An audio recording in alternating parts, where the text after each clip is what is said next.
Camille Moreau n'avait jamais imaginé qu'un simple vendredi après-midi pourrait faire basculer sa vie. Mais ce jour-là, en poussant la porte de la salle de réunion au 6e étage d'un immeuble de l'avenue de l'Opéra, elle comprit que le destin avait parfois un sens de l'humour cruel. Les talons de ses escarpins résonnaient sur le parquet ciré tandis qu'elle avançait, le dossier Almeida Promotion serré contre la poitrine, le cœur battant d'une anticipation professionnelle qu'elle maîtrisait parfaitement après 6 ans de carrière. L'air sentait le café froid et le papier neuf. La lumière de février entrait par les grandes fenêtres, dessinant des rectangles pâles sur la table de conférence en chêne massif. Elle était en avance, comme toujours, et utilisait ces quelques minutes pour s'installer, disposer ses documents avec une précision militaire, ajuster son tailleur noir qui lui donnait cette armure de professionnalisme dont elle ne se séparait jamais. Camille avait 29 ans et une réputation d'acier trempée au cabinet Delattre & Associés. Ses cheveux châtains étaient tirés en un chignon impeccable. Pas une mèche ne s'échappait jamais, comme si même ses cheveux avaient compris qu'il n'y avait pas de place pour le désordre dans sa vie. Ses yeux marrons, expressifs malgré tous ses efforts pour les contrôler, trahissaient parfois une émotion qu'elle aurait préféré cacher. Mais ce matin-là, il ne reflétait que de la concentration pure. Ce dossier était important, 4 millions d'euros en jeu, un architecte qui poursuivait une grande promotrice pour rupture de contrat et vol de propriété intellectuelle, du pain béni pour une avocate spécialisée en droit des affaires. Elle avait passé le week-end à éplucher chaque clause, chaque virgule du contrat litigieux. La porte s'ouvrit derrière elle. Camille ne se retourna pas immédiatement, continuant d'aligner ses stylos avec une concentration exagérée. Puis une voix masculine résonna dans la pièce, grave, avec cette pointe d'amusement qui lui fit l'effet d'un coup de poing dans l'estomac. Camille Moreau, pas une question, une constatation, prononcée lentement, en savourant chaque syllabe, comme on goûterait un vin qu'on croyait avoir perdu pour toujours. Elle se figea. Ses mains s'immobilisèrent sur le dossier. Son cœur se mit à battre de manière erratique, douloureuse presque. Non, ce n'était pas possible. Elle se retourna lentement et le monde bascula. Antoine Lefebvre. Il se tenait dans l'encadrement de la porte, un attaché-case en cuir vieilli à la main, vêtu d'une chemise blanche dont il avait retroussé les manches jusqu'au coude, révélant des avant-bras musclés et bronzés qui n'avaient rien à faire dans l'esprit d'une avocate professionnelle. Son pantalon sombre tombait parfaitement sur des chaussures italiennes qui devaient coûter l'équivalent de son loyer mensuel. Mais ce n'était pas ça qui la paralysait, c'était son visage, ses yeux sombres, presque noirs, qui la fixaient avec une intensité qui lui coupait le souffle, ses cheveux noirs, légèrement décoiffés, comme s'il venait de passer la main dedans dans un geste d'impatience ou de concentration. Cette mâchoire carrée, cette bouche qui esquissait ce sourire en coin, ce putain de sourire qui lui avait fait perdre la tête 3 ans auparavant. Quelle surprise! Il marqua une pause, s'avançant dans la pièce avec cette démarche assurée qui lui donnait envie de le gifler et de l'embrasser en même temps. Désagréable, j'imagine. Camille sentit ses joues s'enflammer. Ses mains se crispèrent sur le bord de la table. Elle avait envie de hurler, de fuir, de faire quelque chose, n'importe quoi, sauf rester là à le regarder comme une idiote. Mais elle était Camille Moreau, l'avocate qui ne perdait jamais son sang-froid, celle qui pouvait négocier sous pression, qui ne laissait jamais transparaître une émotion dans une salle d'audience. Elle redressa les épaules, inspira profondément, et quand elle parla, sa voix était d'un calme glacial qui ne reflétait en rien le chaos qui régnait dans son ventre. « Monsieur Lefebvre, restons concentrés sur la question contractuelle. » Mais leurs regards s'accrochèrent, et pendant une fraction de seconde qui parut durer une éternité, tout revint. Le mariage de Claire et Thomas, 3 ans plus tôt, la propriété en Normandie, les lampions dans le jardin, le champagne qui coulait à flots. La conversation près du bar qui avait commencé par une blague stupide sur le discours trop long du témoin et qui s'était transformée en heures de discussion passionnée sur tout et rien. Les rires, la danse, leurs corps collés l'un à l'autre sur une chanson lente qu'elle ne se rappelait même plus. Et puis le jardin, à l'écart, sous les étoiles. Le baiser, mon Dieu, le baiser. Ses mains dans les cheveux d'Antoine, les mains de lui sur sa taille, contre le mur de pierre froide, la chaleur de sa bouche, le goût du vin sur sa langue, les battements de son cœur qui résonnaient si fort qu'elle était certaine qu'il pouvait les entendre. Et le lendemain, la photo sur Instagram. Antoine, souriant, le bras autour d'une femme magnifique, avec la légende « Mon amour », et une date qui prouvait qu'ils étaient toujours ensemble. Mariés. Il était marié. Elle avait embrassé un homme marié. Elle avait failli coucher avec un homme marié. La nausée, la honte, la rage, le numéro bloqué immédiatement, les appels ignorés, les messages supprimés sans les lire. Je vois que nous nous connaissons déjà. La voix du médiateur, maître Bernard, un homme corpulent dans la soixantaine, coupa le silence tendu qui s'était installé. Il venait d'entrer, accompagné d'une assistante qui transportait une pile de documents. Cela facilitera peut-être les échanges. Au contraire, Camille répondit sèchement, détournant enfin le regard d'Antoine pour se concentrer sur le médiateur. Cela risque de les compliquer. Mais je peux vous assurer que ma cliente et moi sommes ici pour trouver une solution à l'amiable. Votre cliente n'a aucun scrupule. Antoine lâcha avec un calme trompeur en s'installant de l'autre côté de la table, juste en face d'elle. Trop près, beaucoup trop près. Elle pouvait sentir son parfum, quelque chose de boisé et de masculin qui lui rappelait ce jardin, ses mains, cette bouche. Mon client a signé un contrat qu'il n'a manifestement pas lu correctement. Elle rétorqua sans ciller, même si ses joues la trahissaient en rougissant légèrement. Antoine se pencha en avant, les coudes sur la table, les yeux plantés dans les siens. « Votre cliente a volé mon travail, mon projet, 3 ans de ma vie. » Sa voix était basse, vibrante de colère contenue, et Camille vit quelque chose dans ses yeux qu'elle n'avait pas anticipé. De la douleur. De la vraie douleur. Nous sommes ici pour examiner les faits, pas les accusations sans fondement, elle répliqua, mais quelque chose en elle vacillait déjà. Les 2 heures suivantes furent une torture. Chaque argument qu'elle avançait, Antoine le démontait avec une précision chirurgicale. Il connaissait son dossier par cœur, chaque clause, chaque date, chaque échange de mails. Plus ils avançaient dans la discussion, plus Camille se rendait compte que son client, la prestigieuse Almeida Promotions, avait peut-être menti, peut-être beaucoup, mais elle ne pouvait pas le montrer. Pas maintenant, pas devant lui. Nous reprendrons la semaine prochaine. Maître Bernard finit par annoncer en consultant sa montre. Je suggère que les 2 parties revoient leur position et reviennent avec des propositions concrètes. Camille rassembla ses affaires avec des gestes mécaniques, pressée de sortir, de respirer, de mettre de la distance entre elle et cet homme qui faisait trembler ses certitudes. Mais alors qu'elle se levait, Antoine contourna la table et se planta devant elle, bloquant le chemin. « On devrait parler, » il dit à voix basse, pour que seule elle entende. « Nous venons de le faire pendant 2 heures. Tu sais très bien que ce n'est pas de ça que je parle. » Le tutoiement. Ce putain de tutoiement. Ça faisait 3 ans qu'elle ne l'avait pas entendu prononcer son prénom. Et maintenant, il la tutoyait, comme si ces années n'avaient jamais existé. « Il n'y a rien à dire, monsieur Lefebvre. » Elle essaya de le contourner, mais il bougea légèrement, juste assez pour qu'elle soit obligée de frôler son épaule en passant. Le contact, même à travers les couches de tissu, fut électrique.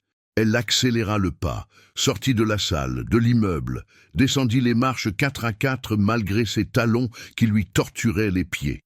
Ce ne fut qu'une fois dans sa voiture, portière verrouillée, qu'elle s'autorisa à respirer.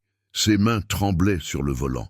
Son cœur battait la chamade, et la seule chose à laquelle elle pouvait penser, c'était le regard d'Antoine. L'intensité.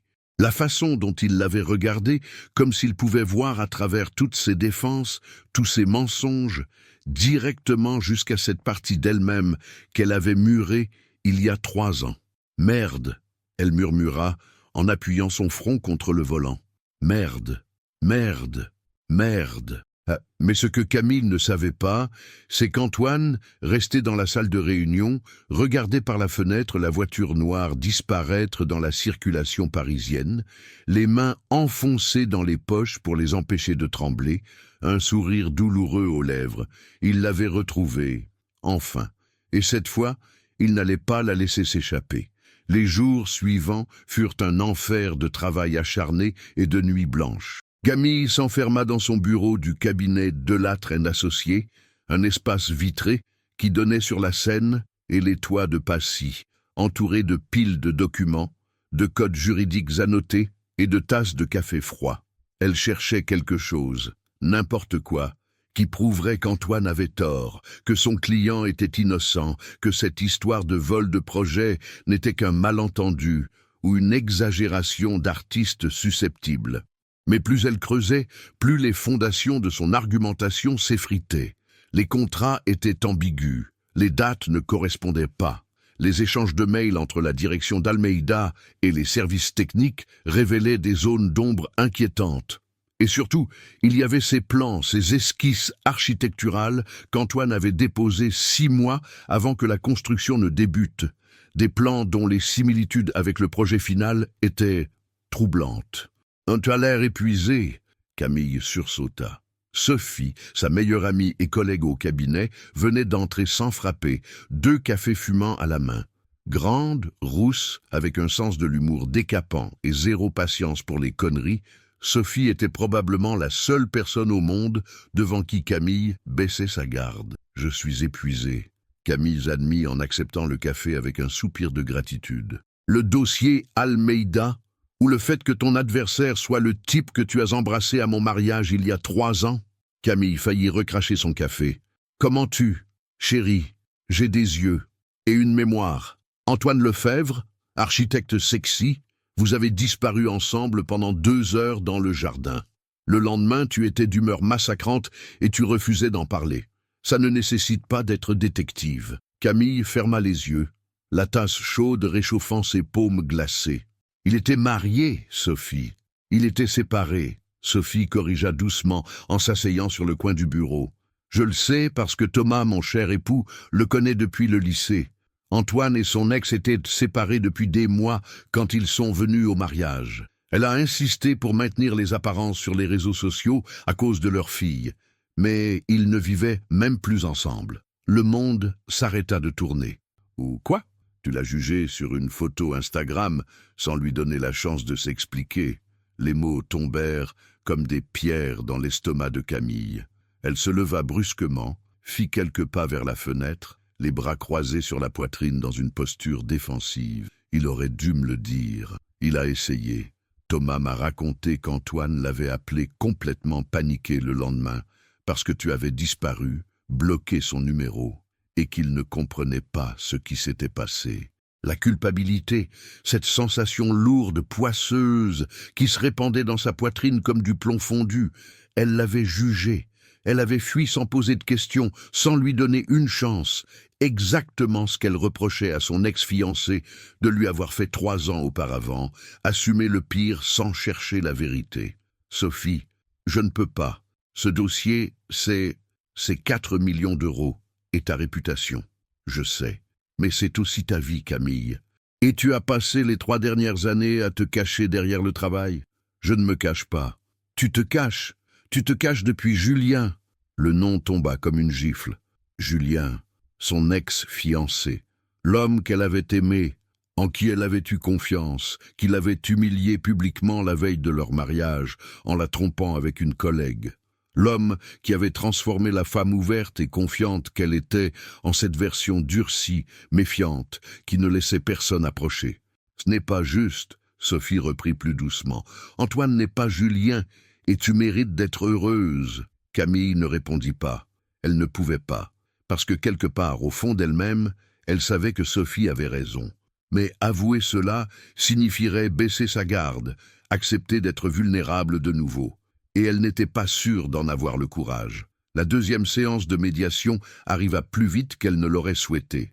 Même lieu, même heure, mais cette fois Camille se présenta avec une stratégie différente. Elle avait passé le week-end à se convaincre qu'elle pouvait gérer ça. Rester professionnelle, ignorer la façon dont son cœur s'emballait dès qu'elle pensait à lui. Oublier le goût de ses lèvres qu'elle se rappelait encore avec une clarté déconcertante. Mais quand elle entra dans la salle et que son regard croisa celui d'Antoine, toutes ses résolutions s'envolèrent en fumée. Il portait un pull noir, col roulé qui moulait des épaules dont elle se souvenait trop bien. un jean sombre qui changeait de son costume habituel, et il avait l'air fatigué, des cernes sous les yeux, les cheveux plus ébouriffés que la dernière fois. Mais ses yeux s'illuminèrent en la voyant, et ce putain de sourire en coin fit son apparition. « Mademoiselle Moreau !» Il salua poliment, mais il y avait quelque chose dans sa voix, une chaleur, une familiarité qui n'avait rien de professionnel. « Monsieur Lefebvre !» Elle répondit en prenant place le plus loin possible de lui. La réunion commença. Chiffres, clauses contractuelles, interprétations juridiques. Mais sous la surface polie de la négociation, il y avait une tension palpable, électrique. Chaque fois qu'Antoine se penchait pour examiner un document, Camille sentait son parfum, cette odeur boisée qui lui donnait envie de fermer les yeux et de se laisser aller. Chaque fois que leurs mains frôlaient accidentellement en attrapant le même stylo ou le même dossier, c'était comme une décharge électrique qui remontait le long de son bras. « Puis-je voir ces plans de près ?» Antoine demanda à un moment, se levant et contournant la table pour se placer à côté d'elle. Trop près, il était beaucoup trop près. Son épaule touchait presque la sienne, et quand il se pencha pour examiner les documents étalés devant elle, elle sentit la chaleur de son corps, vit le mouvement de sa gorge quand il déglutit. « C'est mon projet original », il murmura, le doigt traçant une ligne sur le plan. Chaque détail, chaque courbe. J'ai passé 2 ans à développer ce concept. Il tourna la tête vers elle et soudain leurs visages n'étaient qu'à quelques centimètres l'un de l'autre. Elle pouvait voir les paillettes dorées dans ses yeux sombres, la petite cicatrice au-dessus de son sourcil droit, qu'elle n'avait jamais remarqué avant. « Je sais ce que c'est de se faire voler quelque chose qui compte », il ajouta à voix basse. Et elle sut qu'il ne parlait plus seulement d'architecture. Camille se recula brusquement, la chaise racla bruyamment le sol. « Je dois... Excusez-moi. » Elle marmonna en attrapant son téléphone et en quittant précipitamment la pièce. Dans les toilettes, elle s'aspergea le visage d'eau froide, les mains agrippées au lavabo en marbre. Son reflet dans le miroir la fixait, joues rouges, yeux brillants, cheveux qui commençaient à s'échapper du chignon. Elle ne se reconnaissait pas. Ce n'était pas elle. Camille Moreau ne perdait pas le contrôle pour un homme, jamais. Mais Antoine Lefebvre n'était pas n'importe quel homme, et c'était exactement ça le problème. Quand elle retourna dans la salle 10 minutes plus tard, Antoine avait repris sa place de l'autre côté de la table. Il la regarda intensément, une question dans les yeux qu'elle ne voulait pas entendre. La réunion se termina dans une tension silencieuse qui donna mal à la tête à tout le monde présent. « Nous nous reverrons la semaine prochaine », Maître Bernard conclut avec un soupir las. J'espère que d'ici là, les 2 parties pourront mettre de l'eau dans leur vin. Camille rassembla ses affaires à la vitesse de la lumière, déterminée à partir avant qu'Antoine ne puisse l'intercepter. Mais alors qu'elle passait devant lui, il se leva et murmura juste assez fort pour qu'elle seule entende « Continue de fuir si tu veux, Camille, mais tu sais aussi bien que moi que ça ne changera rien. » Elle s'arrêta, une main sur la poignée de la porte, le cœur battant à tout rompre. « Je ne fuis pas. Alors, prouve-le. » Elle se retourna, le regarda droit dans les yeux. « Je n'ai rien à te prouver. » « Non. » Il acquiesça avec ce sourire triste qui lui faisait mal à la poitrine. « Mais tu as peut-être quelque chose à te prouver à toi-même. » Et sur ces mots, il quitta la pièce, la laissant là, les jambes tremblantes et l'esprit en déroute. Cette nuit-là, Camille ne dormit pas. Elle resta allongée dans son lit, les yeux fixés au plafond de son appartement de Passy, repassant chaque mot, chaque regard, chaque frôlement. Elle pensait à ce qu'avait dit Sophie, à ce qu'avait dit Antoine, à la façon dont son propre corps la trahissait à chaque fois qu'il était près d'elle. Et pour la première fois en 3 ans, elle se demanda si peut-être, juste peut-être, elle avait eu tort de construire ces murs si hauts autour de son cœur. Parce qu'Antoine Lefebvre était en train de les démolir, brique par brique, sans même vraiment essayer, et ça la terrifiait plus que tout. Mais ce que Camille ne savait pas encore, c'est que le destin n'en avait pas fini avec eux, pas même close, et que très bientôt elle serait forcée de choisir entre ses peurs et son cœur, entre le mensonge confortable de la solitude et la vérité terrifiante de l'amour. La 3e session de médiation fut repoussée d'une semaine à cause d'un problème d'agenda de Maître Bernard, ce qui donna à Camille 7 jours supplémentaires pour se convaincre qu'elle pouvait gérer la situation. 7 jours pendant lesquels elle évita soigneusement de penser à Antoine, ce qui signifiait qu'elle pensait à lui constamment. 7 jours pendant lesquels elle se plongea encore plus profondément dans le dossier, cherchant désespérément une faille, une preuve, quelque chose qui justifierait la position de son client. Et ce qu'elle trouva la rendit malade. C'était un mercredi soir, presque 23 heures. Le cabinet était désert. Seul l'éclairage de sécurité jetait des ombres étranges dans les couloirs. Camille était affalée dans son fauteuil, entourée de montagnes de documents, les yeux brûlants de fatigue, quand elle tomba sur un dossier qu'elle n'avait pas vu auparavant. Un dossier marqué « Confidentiel, direction Almeida ». Elle l'ouvrit, et son monde bascula. Des emails, des dizaines d'emails internes entre les dirigeants d'Almeida Promotion et leurs architectes salariés. Des messages qui parlaient explicitement du projet Lefebvre, de comment adapter ses plans, de comment s'inspirer sans que ça soit trop flagrant. Il y avait même une note manuscrite du directeur général qui disait textuellement « Utilisez le concept de Lefebvre, mais changez assez de détails pour qu'il ne puisse rien prouver. » C'était noir sur blanc. Le vol, le mensonge, la manipulation. Son client l'avait utilisé, lui avait menti depuis le début, sachant pertinemment qu'elle défendrait leur version des faits avec toute sa conviction, toute sa rigueur professionnelle. Ils avaient compté sur sa réputation d'avocate incorruptible pour donner de la crédibilité à leur fraude. Camille sentit la nausée monter, ses mains tremblaient en refermant le dossier. Elle regarda autour d'elle, son bureau, ses diplômes au mur, sa carrière soigneusement construite pierre par pierre. Et pourquoi ? Pour défendre des menteurs ? Pour être complice d'un vol ? Et Antoine, mon Dieu, Antoine, il avait raison depuis le début. Il s'était battu pour son travail, pour son intégrité, pendant qu'elle le démolissait méthodiquement au nom d'un client qui ne le méritait pas. Elle attrapa son téléphone, composa le numéro de Maître Delattre, son associé principal, sans réfléchir. Il décrocha à la 3e sonnerie, la voix ensommeillée et irritée. « Camille, il est presque minuit, qu'est-ce qui... » « Je dois me retirer du dossier Almeida. » Un silence. Puis, « Pardon ? J'ai trouvé des preuves que notre client a menti. Ils ont volé le projet d'Antoine Lefebvre. Tout est documenté dans leurs propres emails. Je ne peux pas continuer à les défendre. » « Camille, » la voix de Delattre se fit dure. « Tu sais que ce n'est pas comme ça que ça fonctionne. Nous avons un contrat avec Almeida. 4 millions d'euros de frais si nous gagnons. Et ma conscience, mon éthique, ton éthique, c'est de défendre ton client au mieux de tes capacités. Point final. Même quand je sais qu'il a tort, surtout quand tu sais qu'il a tort. C'est notre métier, Camille. Si tu commences à juger tes clients, tu ne pourras plus défendre personne. » Elle ferma les yeux, la bile lui montant à la gorge. « Je ne peux pas faire ça. Alors tu sais ce que ça signifie. » Oui, elle savait.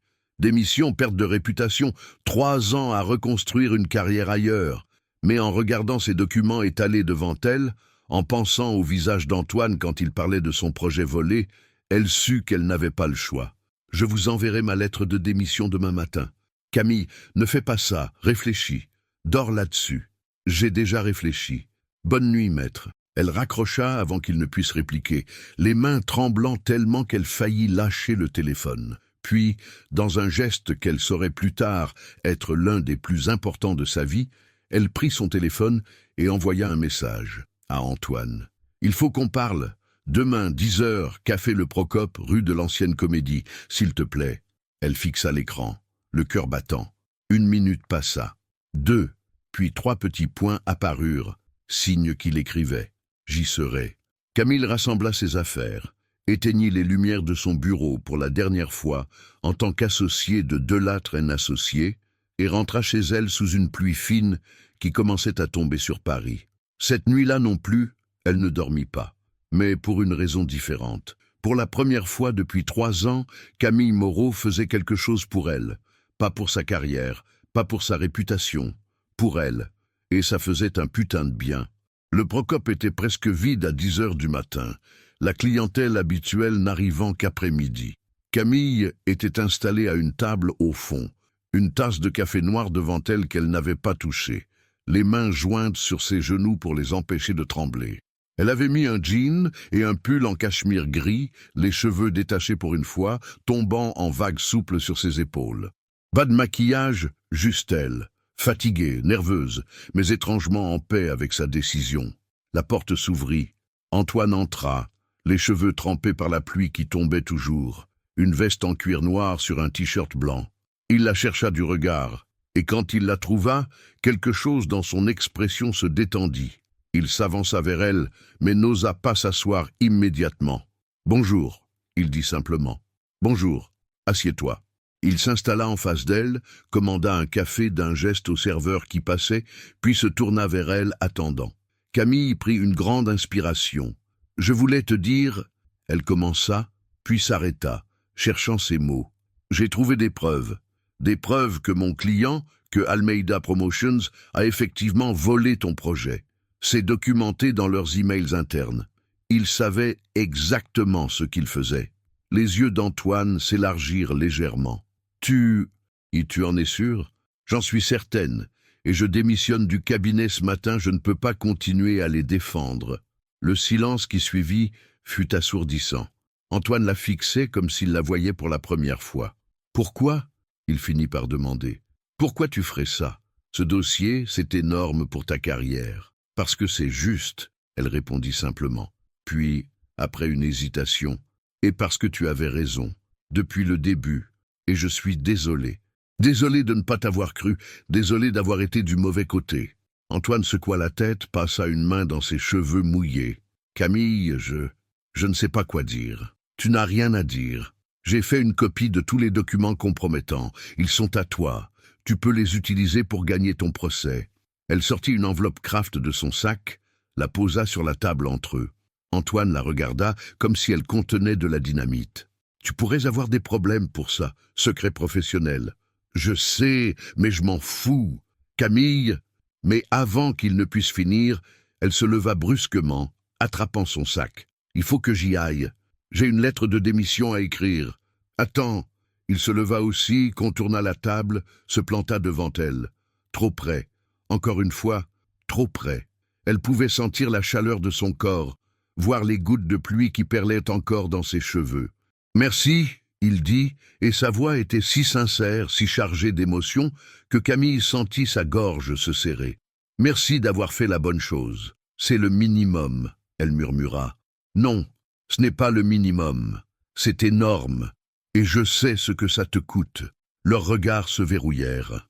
Pendant un instant qui parut durer une éternité, ils restèrent là, à quelques centimètres l'un de l'autre, la respiration de Camille s'accélérant malgré elle. « Camille !» Antoine murmura, levant une main comme pour toucher son visage, puis se ravisant au dernier moment. « Est-ce que tu accepterais de dîner avec moi ? Pas pour le dossier, pas pour le procès, juste, nous deux. » Son cœur fit un bond dans sa poitrine. « Je ne sais pas si c'est une bonne idée. Pourquoi pas ?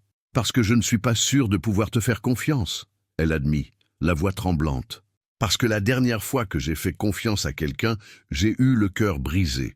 Je ne suis pas lui, » Antoine dit fermement. « Je ne suis pas ton ex. Je ne te mentirai jamais, Camille.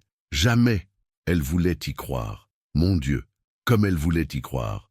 Mais la peur, cette vieille compagne familière, lui serrait la gorge. « J'ai besoin de temps, » elle finit par dire.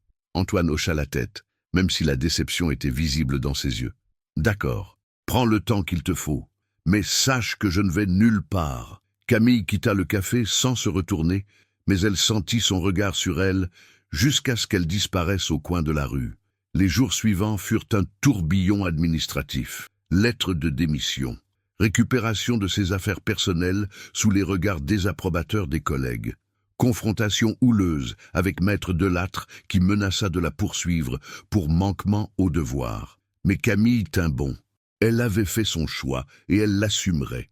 Sophie fut la seule à la soutenir sans réserve. « Je suis fière de toi », elle dit en l'aidant à emballer ses dernières affaires dans des cartons. « Tu as fait ce qu'il fallait. »« J'ai peut-être détruit ma carrière », Camille répondit avec un rire sans joie. « Tu as sauvé ton intégrité. C'est plus important. » Camille n'était pas sûre d'en être convaincue, mais elle appréciait le soutien. « Et Antoine ?» Sophie demanda avec un regard en coin. « Tu lui as parlé ?» Je lui ai donné les preuves, et il m'a invité à dîner. Et j'ai dit que j'avais besoin de temps. Sophie soupira, secouant la tête. « Camille, ma chérie, à un moment, tu vas devoir arrêter d'avoir peur et commencer à vivre. »« Je sais, » Camille murmura, « mais je ne suis pas encore prête. » 2 semaines passèrent. Camille passa ses journées à chercher un nouvel emploi, à envoyer son CV à des dizaines de cabinets, mais sa réputation l'avait précédée. Celle qui a trahi son client, celle qui a rompu le secret professionnel. Les portes se fermaient les unes après les autres. Elle commençait à désespérer quand un soir de février particulièrement froid, elle reçut un message d'un numéro inconnu. « Retrouve-moi à l'adresse suivante, s'il te plaît. C'est important. » A. Une adresse dans le 18e arrondissement, quartier Batignolles. Camille hésita. Toutes les alarmes dans sa tête hurlaient de ne pas y aller. Mais quelque chose dans ce message, dans ce « s'il te plaît », la poussa à prendre son manteau et à sortir. L'adresse correspondait à un immeuble de standing moyen avec un digicode et une entrée bien entretenue. Le nom « Lefebvre & Dubois Architecture » était gravé sur une plaque dorée à côté de la sonnette du 3e étage. Elle appuya, le cœur battant. « Monte !» La voix d'Antoine grésilla dans l'interphone. Elle grimpa les 3 étages, chaque marche augmentant son anxiété. La porte du bureau était entr'ouverte. Une lumière chaude s'en échappait. Elle poussa et entra. Le bureau était magnifique. Murs blancs, grandes fenêtres donnant sur les toits de Paris, des plans architecturaux encadrés partout, une table à dessin dans un coin, des maquettes de bâtiments sur des étagères. Et au milieu de tout ça, Antoine, debout près de la fenêtre, les mains dans les poches de son jean, l'air épuisé. « Merci d'être venu », il dit en se retournant. « Qu'est-ce qui se passe ?» Il se passa une main sur le visage. Et c'est alors qu'elle remarqua les cernes encore plus prononcées sous ses yeux, la tension dans ses épaules. « J'ai reçu une offre d'Almeida aujourd'hui, un accord à l'amiable. C'est une bonne nouvelle, non? Il propose 2 millions. La moitié de ce que je demandais, à prendre ou à laisser. Antoine, et si je refuse, ils vont prolonger le procès pendant des années. J'ai parlé à mon avocat. Ils ont les ressources pour ça. Moi, non. Je suis presque à sec, Camille. Si je continue à me battre, je vais perdre mon entreprise, mon bureau, tout. » Sa voix se brisa sur le dernier mot.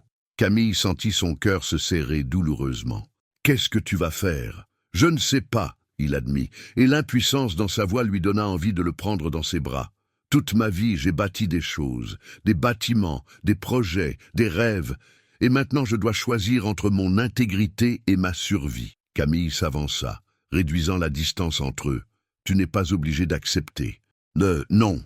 Et comment je paie mes employés le mois prochain? Comment je paie le loyer de ce bureau? Comment je continue à me battre pour voir ma fille quand je ne peux même plus payer mes propres factures ?» C'était la première fois qu'il mentionnait sa fille directement. Camille vit la douleur brute dans ses yeux et quelque chose en elle se brisa. « Parle-moi d'elle, » elle dit doucement. Antoine cligna des yeux, surpris. « Quoi? Ta fille? Parle-moi d'elle. » Il la regarda longuement, comme s'il essayait de comprendre où elle voulait en venir. Puis il soupira, alla s'asseoir sur le canapé en cuir près du mur, et Camille le suivit. « Elle s'appelle Léa », il commença, et sa voix se radoucit immédiatement. « Elle a 7 ans. Elle aime dessiner comme moi. Elle veut être architecte ou ballerine. Elle change d'avis tous les jours. Elle a les yeux de sa mère et mon sourire apparemment. Et elle me manque chaque putain de jour. Non, et pourquoi tu ne la vois pas plus souvent? Parce que quand le divorce a été prononcé, le juge a estimé que mes déplacements professionnels constants n'étaient pas compatibles avec une garde partagée. Alors j'ai Léa un week-end sur 2, et parfois même pas ça quand j'ai un chantier qui m'appelle ailleurs. Ma ex-femme a la garde principale, et elle ne rate jamais une occasion de me rappeler que je suis un père absent. La culpabilité dans sa voix était palpable. Camille tendit la main, sans réfléchir, et la posa sur la sienne. « Tu n'es pas un mauvais père. Comment tu peux savoir ça? Parce qu'un mauvais père ne se battrait pas comme tu le fais pour son travail, sachant que ce travail pourrait lui permettre de voir plus sa fille. Un mauvais père aurait abandonné depuis longtemps. » Les yeux d'Antoine brillèrent d'une émotion qu'il essaya de cacher en détournant le regard. « Merci », il murmura. Ils restèrent assis en silence pendant un long moment, la main de Camille toujours sur celle d'Antoine, sentant la chaleur de sa peau, la force contenue dans ses doigts. Puis, lentement, il tourna sa main pour que leurs paumes se touchent, entrelaçant leurs doigts. « J'ai pensé à toi », il avoua à voix basse. « Tous les jours depuis ce mariage, je me suis demandé où tu étais, ce que tu faisais, pourquoi tu avais disparu. Et quand je t'ai vu dans cette salle de réunion, j'ai su que c'était ma chance de comprendre, de m'expliquer de... »« De quoi ?» elle demanda, le cœur battant. Il tourna la tête vers elle, et l'intensité dans ses yeux lui coupa le souffle. « De ne pas te perdre une deuxième fois. » Le temps s'arrêta. Camille était parfaitement consciente de chaque détail. La chaleur de sa main dans la sienne, le rythme accéléré de sa propre respiration, la façon dont les yeux d'Antoine descendirent brièvement vers ses lèvres avant de revenir à ses yeux. « Antoine », elle commença, mais elle ne savait pas comment finir. « Dis-moi d'arrêter », il murmura en se penchant légèrement vers elle. « Dis-moi que tu ne ressens rien et je m'éloignerai. Je te laisserai tranquille. » Mais Camille ne pouvait pas dire ça, parce que ce serait un mensonge, parce qu'elle ressentait tout, trop de choses. « Je ne peux pas », elle chuchota. « Tu ne peux pas quoi ? Je ne peux pas dire que je ne ressens rien. » Le soulagement qui passa sur le visage d'Antoine fut presque douloureux à voir. Il leva sa main libre, hésita un instant, puis caressa doucement sa joue. « Alors, dis-moi ce que tu ressens. »« J'ai peur, » elle admit, et sa voix se brisa. J'ai tellement peur de refaire confiance, de me donner à quelqu'un et d'être brisé encore. Je ne te briserai pas, il promit, son pouce traçant des cercles apaisants sur sa peau. Je te le jure, Camille, tu ne peux pas promettre ça. Non, mais je peux promettre d'essayer, je peux promettre d'être honnête, d'être présent, d'être... moi. C'est tout ce que j'ai à offrir. Camille ferma les yeux, sentant les larmes brûler derrière ses paupières. Quand elle les rouvrit, Antoine était encore plus proche, son visage à quelques centimètres du sien. « Laisse-moi essayer », il supplia doucement. « Laisse-nous essayer. » Et Camille, fatiguée de se battre, fatiguée d'avoir peur, fatiguée d'être seule, fit la chose la plus terrifiante et la plus courageuse de sa vie. Elle se pencha en avant et l'embrassa. Le baiser fut différent de celui d'il y a 3 ans. Ce n'était plus l'urgence aveugle d'une attirance nouvelle, la chaleur du champagne et l'excitation d'une nuit de fête. C'était quelque chose de plus profond, de plus lent, chargé de tout ce qu'ils avaient traversé, de tout ce qu'ils avaient perdu et retrouvé. Les lèvres d'Antoine étaient douces, chaudes, et quand il répondit au baiser, sa main glissa de sa joue à sa nuque, les doigts s'enfonçant dans ses cheveux avec une tendresse qui lui coupa le souffle. Camille sentit son corps entier s'embraser, chaque terminaison nerveuse en alerte. Elle posa une main sur son torse, sentant son cœur battre à un rythme fou sous sa paume. Antoine approfondit le baiser, sa langue cherchant la sienne, et Camille gémit doucement contre sa bouche. C'était trop. Ce n'était pas assez. Elle voulait plus, elle voulait tout. Mais une partie d'elle criait encore qu'il fallait ralentir, réfléchir, ne pas se perdre. Ce fut Antoine qui se recula le premier, le souffle court, le front pressé contre le sien. « Mon Dieu !» il murmura, les yeux encore fermés. « J'avais oublié à quel point. Moi aussi. » Elle chuchota, tremblante. Ils restèrent ainsi pendant de longues secondes, respiration entremêlée, cœur battant à l'unisson. Puis Antoine se recula un peu plus, juste assez pour plonger son regard dans le sien. « Je ne veux pas que tu regrettes, » il dit sérieusement. « Je ne veux pas que tu te réveilles demain en pensant que c'était une erreur. Et si je le pense quand même, alors je passerai chaque jour suivant à te prouver que tu as tort. » Camille ne put s'empêcher de sourire, même à travers les larmes qui menaçaient de déborder. « Tu es impossible, je sais. » Il sourit en retour, ce sourire en coin qui la faisait fondre. « Mais tu ne peux pas dire que je ne t'ai pas prévenu. » Elle rit, un son étranglé, mi-amusé, mi-émotif, et essuya rapidement ses yeux. « Je devrais rentrer. »« Où tu pourrais rester ?» il suggéra, puis ajouta rapidement en voyant son expression. « Pour parler. Juste parler. Je commande des plats à emporter, on boit du vin et on parle. De nous, du passé, de ce qui s'est passé. Camille hésita. Chaque cellule de bon sens dans son cerveau lui disait de partir, de mettre de la distance, de réfléchir à tête reposée. Mais son cœur, ce traître, voulait rester.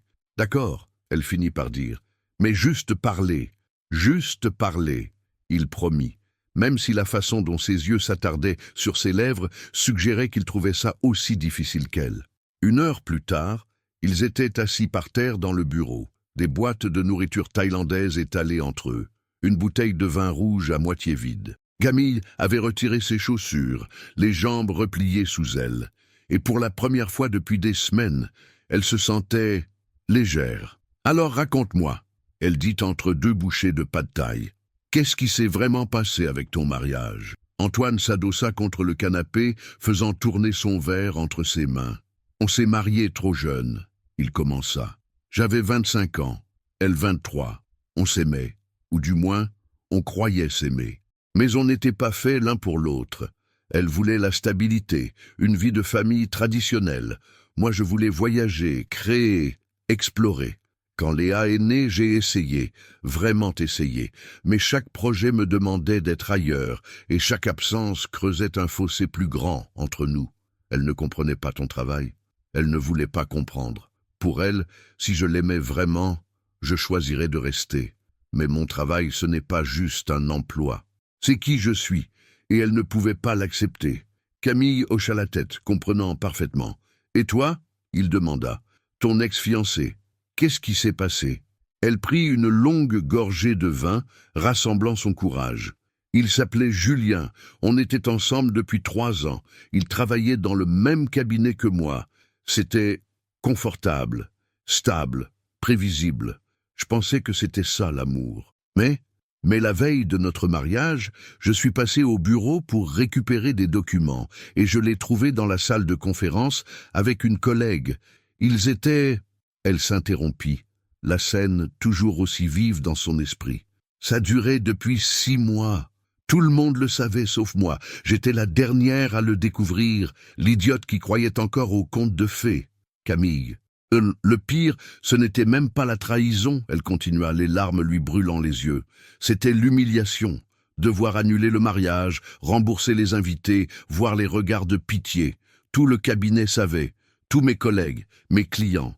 Et je me suis juré que plus jamais, je ne laisserai quelqu'un me faire ça. Antoine posa son verre et s'approcha d'elle, éliminant la distance entre eux. C'est pour ça que tu as fui après notre baiser. Il réalisa. Quand tu as vu cette photo sur Instagram, j'ai cru que tu étais comme lui, un autre homme marié, un autre menteur. Je ne pouvais pas revivre ça. Je comprends, il dit doucement, prenant sa main. Mais je ne suis pas lui, Camille. Je ne te mentirai jamais, et je ne te ferai jamais ressentir ce que tu as ressenti ce jour-là. Comment tu peux en être sûr? Parce que je sais ce que c'est d'être trahi. Mon ex a utilisé ma fille contre moi pendant tout le divorce. Chaque fois que je disais non à quelque chose, elle menaçait de limiter mes droits de visite. Elle m'a fait croire que j'étais un mauvais père juste parce que je voulais continuer à faire le travail que j'aime. Camille serra sa main plus fort. « Tu n'es pas un mauvais père, et tu n'es pas une idiote qui croyait aux contes de fées. » Il répondit. « Tu es une femme qui a eu le courage de faire confiance et qui a été blessée pour ça. Mais ça ne fait pas de toi une idiote, ça fait de lui un connard. » Elle rit à travers ses larmes. « Langue de bois, maître Lefebvre. Je peux être bien pire si tu veux. » Ils se regardèrent, et quelque chose passa entre eux, une compréhension mutuelle, une reconnaissance de leurs blessures respectives. « Antoine, » Camille dit doucement, « je ne sais pas si je suis prête pour quoi que ce soit, mais je voudrais essayer. » « Alors on essaie, » il répondit simplement, « à ton rythme, sans pression. » « Et ton offre de règlement ?» Il soupira, passant une main dans ses cheveux. « Je ne sais toujours pas. Mon avocat me pousse à accepter, dit que c'est la décision raisonnable. Mais accepter, c'est admettre qu'ils ont gagné.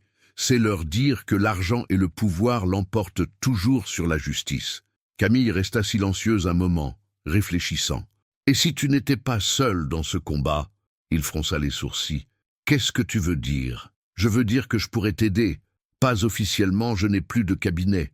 Mais je connais ce dossier par cœur. Je connais leurs faiblesses, leurs stratégies. Et maintenant j'ai le temps. Camille, je ne peux pas te demander ça. Tu ne me demandes rien. C'est moi qui propose. Mais pourquoi? Pourquoi tu ferais ça? Parce que c'est juste, elle dit fermement. Parce que tu mérites de gagner. Et parce que... Elle s'interrompit, cherchant ses mots. Parce que quoi? Il insista doucement. Parce que je veux faire partie de quelque chose qui en vaut la peine. Quelque chose qui compte, vraiment. Antoine la regarda longuement, et elle vit tant d'émotions passer dans ses yeux qu'elle en eut le vertige. « Tu es incroyable », il murmura. « Tu le sais ça? Je suis au chômage et probablement sur une liste noire professionnelle. » Elle tenta de plaisanter, mais sa voix tremblait. « Tu es courageuse, intègre et putain de têtue, mais c'est ce qui fait de toi... toi. » Il se pencha vers elle, lentement, lui donnant tout le temps de s'éloigner si elle le voulait. Mais elle ne le voulait pas. Elle voulait se baiser, ce moment, cette connexion qui lui avait tellement manqué sans qu'elle le réalise vraiment. Cette fois, le baiser fut différent encore, plus assuré, plus prometteur. Les mains d'Antoine trouvèrent sa taille, l'attirant plus près, et Camille se laissa aller, ses bras s'enroulant autour de son cou. Elle pouvait sentir les battements de son cœur contre le sien, le tremblement léger de ses doigts sur ses hanches, comme s'il se retenait de vouloir plus. Quand ils se séparèrent enfin, tous deux à bout de souffle, Antoine appuya son front contre le sien. « Reste », il murmura. « Pas pour. Juste reste. Je ne veux pas que tu partes. Je ne devrais pas. » Elle chuchota, mais elle ne bougea pas. « Je sais, mais reste quand même. » Et Camille, qui avait passé 3 ans à construire des murs, à se protéger, à éviter toute vulnérabilité, fit quelque chose qu'elle n'aurait jamais cru possible. Elle resta. Ils s'endormirent sur le canapé, emmêlés l'un dans l'autre, une couverture qu'Antoine avait récupérée on ne sait où jetée sur eux. Et pour la première fois depuis des années, Camille dormit sans cauchemar, sans angoisse, juste le son de la respiration régulière d'Antoine et la chaleur de son corps contre le sien. Quand elle se réveilla aux premières lueurs de l'aube, elle resta immobile un long moment, observant son visage endormi. Il avait l'air plus jeune comme ça, plus paisible, les traits détendus. Une mèche de cheveux tombait sur son front et elle eut envie de la repousser, mais elle ne voulait pas le réveiller. « Tu me regardes dormir ?» La voix ensommeillée d'Antoine la fit sursauter. « C'est un peu flippant, tu sais. »« Crétin !» elle murmura, mais elle souriait. Il ouvrit les yeux, et le regard qu'il posa sur elle était si tendre, si rempli d'affection, qu'elle sentit sa poitrine se serrer. « Bonjour !» il dit simplement. « Bonjour. Tu regrettes? De quoi? D'être resté, du baiser, de tout. » Camille prit un moment pour vraiment considérer la question. Regrettait-elle? Elle aurait dû, ça allait trop vite, c'était compliqué, il y avait tellement de raisons pour que ce soit une mauvaise idée. Non, elle finit par dire, je ne regrette pas. Le soulagement sur son visage valait tous les risques du monde. Tant mieux, il sourit, parce que j'ai l'intention de te faire le petit déjeuner, et mes œufs brouillés sont légendaires. Ce serait dommage que tu rates ça. Elle rit, et c'était si facile, si naturel. D'accord, mais je te préviens, je juge sévèrement les œufs brouillés. Challenge accepted. Les semaines qui suivirent furent un mélange étrange de normalité et d'intensité.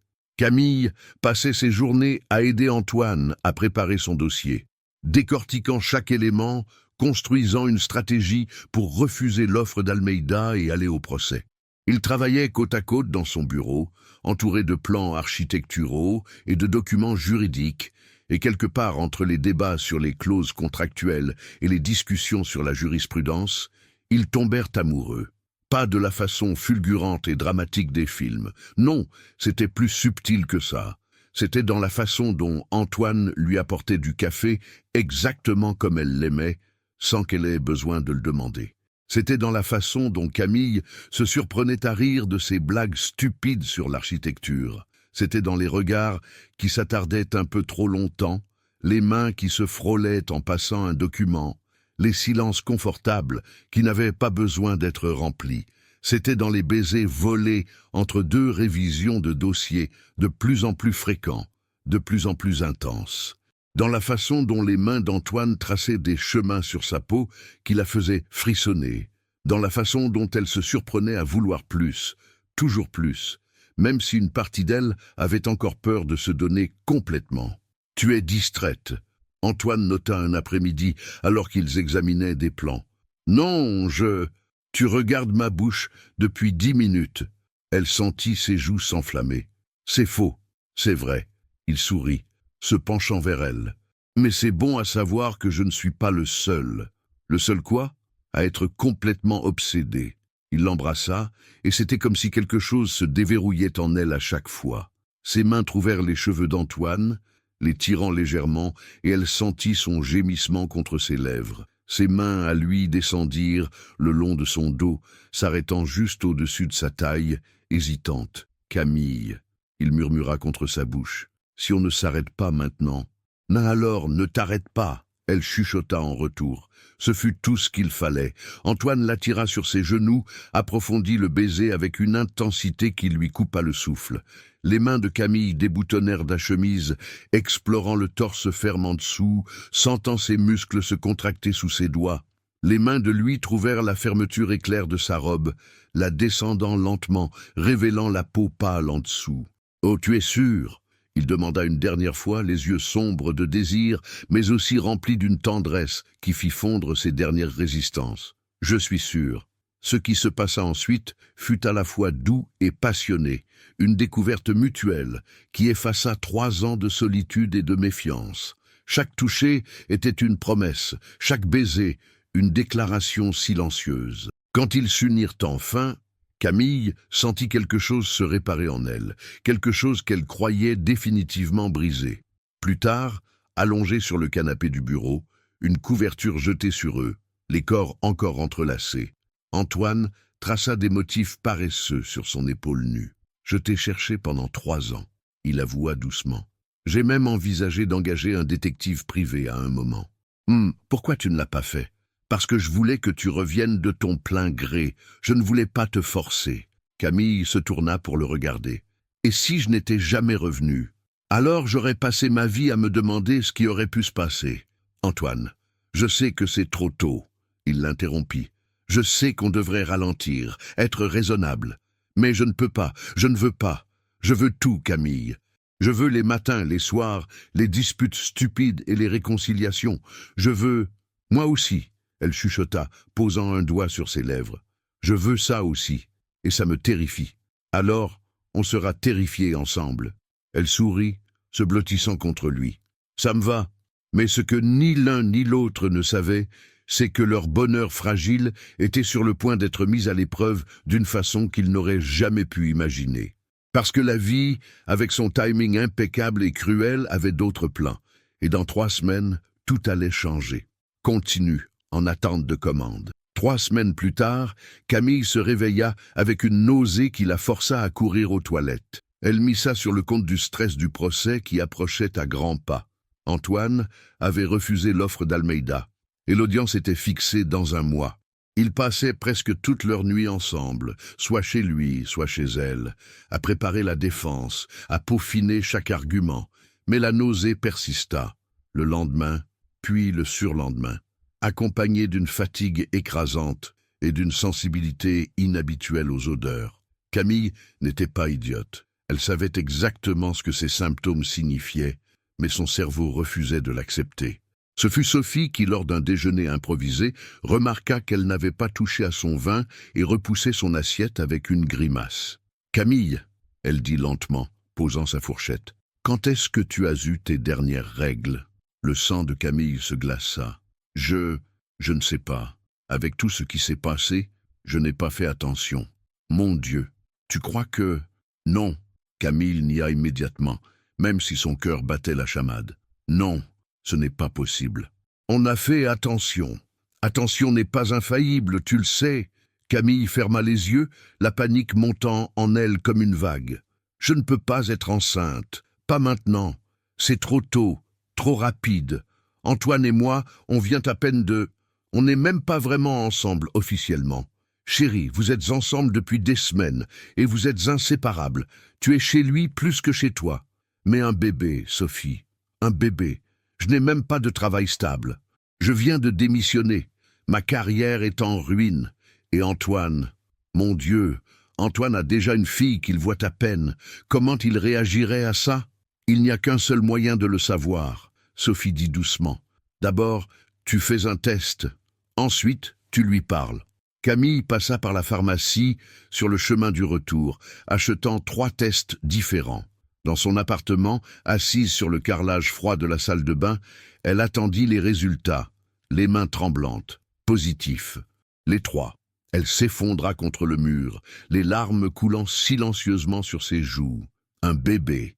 Elle portait le bébé d'Antoine, un homme qu'elle connaissait à peine vraiment, malgré l'intensité de leurs sentiments. Un homme qui avait déjà échoué dans un mariage, qui luttait pour voir sa propre fille. Comment allait-elle lui dire? Quand? Et s'il ne voulait pas de cet enfant? S'il la rejetait? Les jours suivants furent une torture. Camille cacha la nouvelle, continuant à travailler avec Antoine sur le dossier, mais elle était distraite, irritable. Il le remarqua, évidemment. « Qu'est-ce qui ne va pas ?» Il demanda un soir, alors qu'ils étaient dans son bureau. « Tu es bizarre depuis des jours. »« Rien, je suis juste fatigué. » Camille, il posa une main sur son épaule. « Parle-moi, qu'est-ce qui se passe ?» Elle ouvrit la bouche pour tout lui dire, mais les mots restèrent coincés dans sa gorge. La peur était trop grande. Au lieu de ça, elle dit « J'ai juste besoin d'espace. Je vais rentrer chez moi ce soir. »« D'accord, » il dit lentement, visiblement blessé. « Si c'est ce que tu veux, c'est ce que je veux. » Mais ce n'était pas vrai. Ce qu'elle voulait, c'était qu'il la prenne dans ses bras et lui dise que tout irait bien, qu'ils allaient gérer ça ensemble. Mais la peur de son rejet était paralysante. Une semaine passa. Camille évita Antoine autant que possible, prétextant des rendez-vous médicaux, des choses à régler. Il essaya de l'appeler, de lui envoyer des messages, mais elle resta évasive. Elle voyait la confusion et la douleur dans ses yeux quand ils se croisaient pour travailler sur le dossier. Mais elle ne savait pas comment réparer ça sans lui révéler la vérité. Finalement, Antoine craqua. Un samedi soir, il débarqua chez elle, le visage défait, les cheveux en désordre. « Ça suffit !» il dit en entrant sans attendre d'invitation. « Tu vas me dire ce qui se passe. Pourquoi tu me fuis? Qu'est-ce que j'ai fait ?»« Tu n'as rien fait !» elle répondit, les larmes lui montant aux yeux. « Alors quoi? Un jour tout va bien. On est ensemble, on est heureux. Et le lendemain, tu disparais. Tu ne me parles plus. Tu me repousses chaque fois que j'essaie de te toucher. Qu'est-ce qui a changé? » Tout. Elle explosa finalement. « Tout a changé. Explique-moi. Je suis enceinte. » Les mots tombèrent comme une bombe dans l'appartement silencieux. Antoine se figea, le visage blême. « Tu... Quoi? Je suis enceinte. » Elle répéta, la voix brisée. « De 6 semaines. » D'après le médecin, et avant que tu dises quoi que ce soit, je sais que c'est compliqué, que tu n'as pas signé pour ça, que tu as déjà une fille et que ta vie est déjà assez compliquée comme ça. Alors, je ne te demande rien. Je peux gérer ça toute seule. Camille. Non, écoute-moi. Elle continua, les larmes coulant librement maintenant. Je sais qu'on ne se connaît que depuis quelques semaines, vraiment. Je sais que c'est trop rapide, trop intense. Et tu as déjà tellement de responsabilités. Je ne veux pas être un fardeau de plus. Un fardeau? Antoine répéta, et il y avait quelque chose dans sa voix qu'elle ne pouvait pas identifier. Tu penses que tu serais un fardeau? Je pense que tu as assez de problèmes, sans ajouter une ex en plus qui attend un bébé dont tu ne voulais probablement pas. Une ex? Il s'avança vers elle, les yeux brillants. C'est ce que tu penses que nous sommes? Je ne sais pas ce que nous sommes, elle cria. Tout va tellement vite. Et maintenant, il y a un bébé, et je ne sais pas comment tu vas réagir, et j'ai peur que tu me rejettes comme tout le monde l'a toujours fait. Camille, arrête. Il attrapa ses épaules, la forçant à le regarder. Respire, juste respire. Elle obéit, hoquetant entre les sanglots. Maintenant, écoute-moi très attentivement, il dit fermement. Je ne te rejette pas, je ne te rejetterai jamais, tu comprends. Mais tu portes mon enfant. Il continua, et sa voix se brisa légèrement. Notre enfant. Et oui, j'ai peur. Je suis terrifié parce que j'ai déjà foiré avec Léa, parce que je ne sais pas si je serai un bon père. Mais tu sais quoi? Je veux essayer, je veux être là pour toi et pour ce bébé. Tu es sérieux? Je n'ai jamais été aussi sérieux de ma vie. Les jambes de Camille cédèrent et Antoine la rattrapa, la serrant contre lui alors qu'elle pleurait contre son épaule. Je suis désolé. Elle sanglota. Je suis tellement désolé de ne pas te l'avoir dit plus tôt. J'avais juste tellement peur. Je sais, il murmura dans ses cheveux. Je sais, mais tu n'as pas à avoir peur. Plus maintenant. On est ensemble dans cette histoire. Ils restèrent enlacés pendant ce qui sembla une éternité. Puis Antoine s'écarta légèrement, essuyant doucement les larmes sur ses joues. « Un bébé », il dit avec émerveillement. « On va avoir un bébé. On va avoir un bébé », elle répéta, et pour la première fois depuis qu'elle l'avait appris, un sourire apparut sur son visage. « Je t'aime », il dit soudainement. « Je ne te l'ai jamais dit parce que j'avais peur que ce soit trop tôt, mais je t'aime, Camille. Je t'aime depuis ce putain de mariage il y a 3 ans, Antoine. Et je sais que tu as peur, je sais que tu as été blessé, mais laisse-moi t'aimer, laisse-moi être là pour toi et pour notre bébé. Épouse-moi. » Camille écarquilla les yeux. « Quoi ? Épouse-moi » il répéta, tombant à genoux devant elle. « Je n'ai pas de bague, je n'ai pas préparé de discours romantique, mais je m'en fous. Épouse-moi, construisons une famille ensemble. » « Tu es fou », elle rit à travers ses larmes. « On se connaît à peine.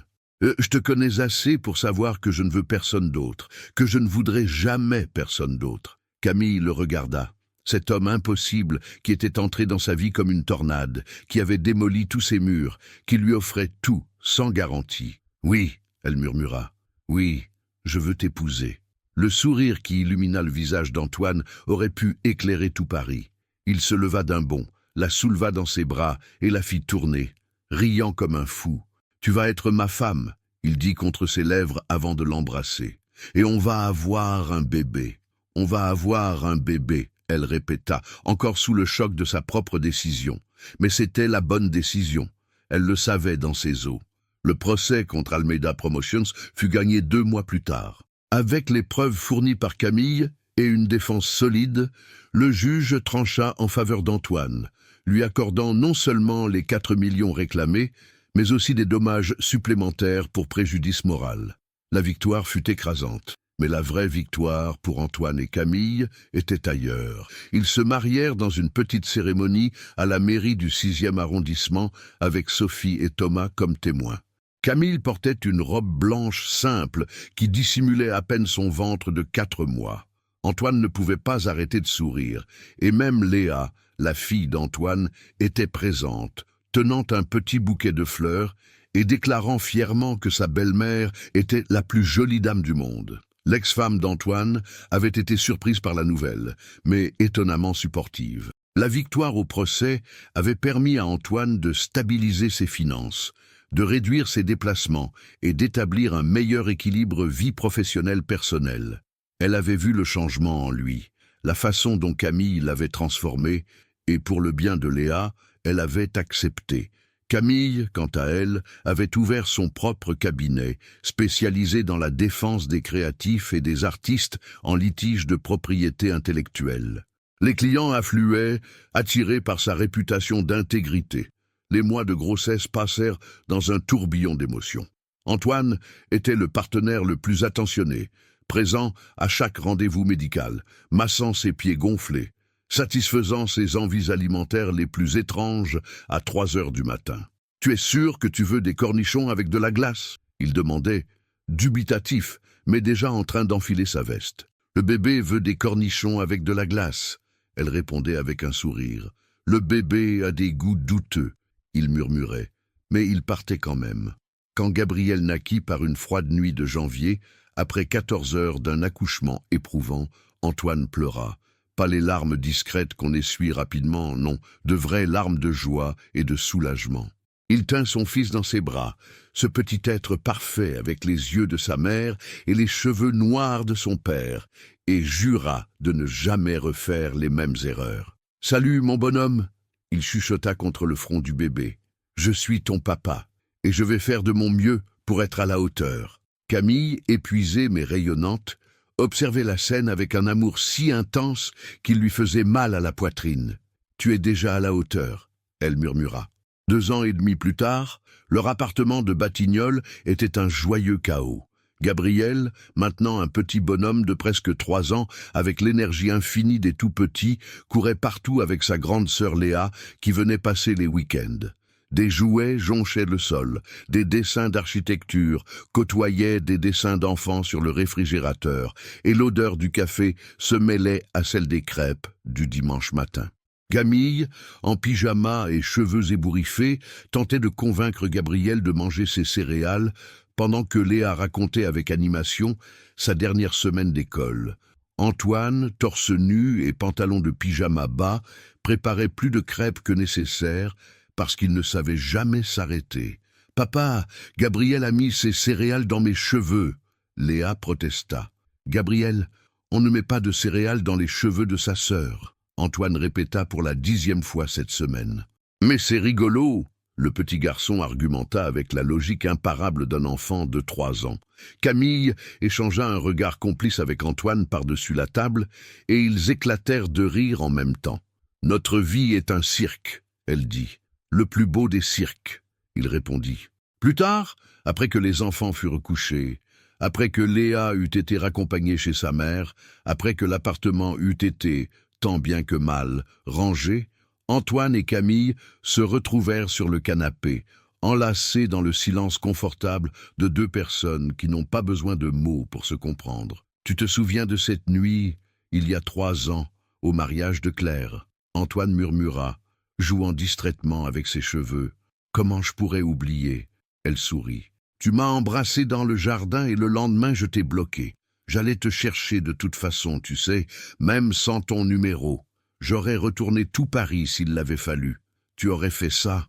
J'aurais fait n'importe quoi pour te retrouver. » Camille se redressa légèrement pour le regarder. « Tu sais ce qui est dingue. Quoi? Si tu ne m'avais pas poursuivi en justice, si ce juge n'avait pas imposé ses médiations obligatoires, on ne se serait jamais revu. Alors je devrais remercier Almeida Promotion d'avoir volé mon projet. » Il plaisanta. « Ne pousse pas, » elle rit. « Mais sérieusement, Antoine, qui aurait cru qu'un procès, un ascenseur en panne et ma démission nous mèneraient ici? Le destin a un sens de l'humour tordu. » Il acquiesça. « Mais je n'échangerai ça pour rien au monde.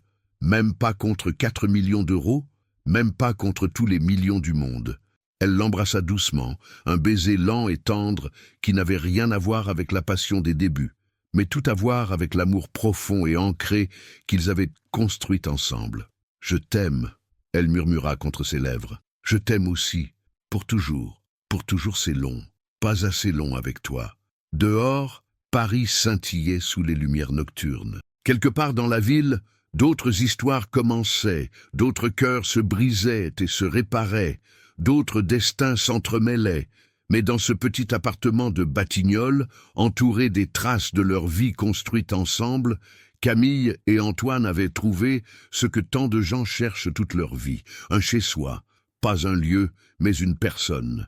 Et quand Gabriel se réveilla en pleurant d'un cauchemar quelques heures plus tard, ce furent les 2 ensemble qui allèrent le réconforter, murmurant des mots d'amour, construisant le genre de souvenirs qui forgent une famille. « Tu crois qu'on aura d'autres enfants ?»